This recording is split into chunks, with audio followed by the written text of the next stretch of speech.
What kind of obstacles are unique to ICH bearers in Belgium?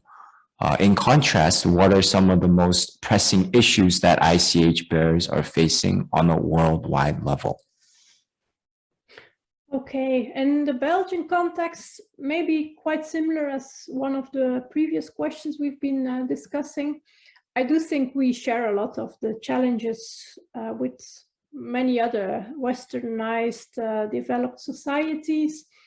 So very often what we see is that leisure time is more and more open to all kinds of activities, and people have difficulties to choose among the many opportunities that are there. And often ICH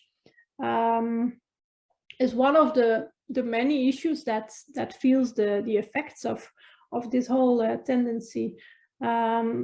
Similarly, there are the effects of the globalization and the free market and so on, which makes that there's like a contemporary context which is not also so fruitful to continue living heritage practices. So this is not specific for Belgium, you could say.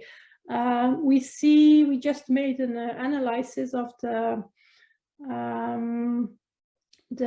inventory, ICH in Flanders region, and to see what they themselves mention as being threats for them. And what we see is that one of the threats mentioned is that more and more regulation on all kinds of aspects comes up, on hygiene, for example, for food traditions, on animal welfare, on public events, security.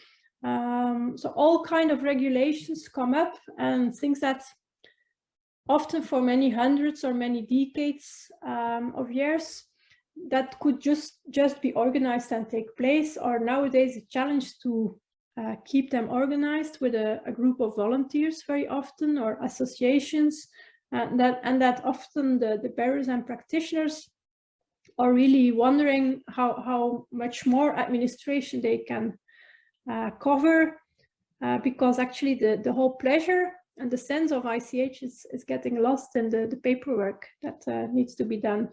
So I guess this is one of the backsides of our developed society, that this kind of over-regulation is actually killing many of our traditions, and something we should care for and try to see how we can support tradition bearers in this aspect. Just to give one example, I think it's quite typical of the kind of evolutions in our society, whereas specialism and segmentation takes place in society, because we're all getting more organized and more specialized, but it brings a lot of challenges for traditional practices, actually.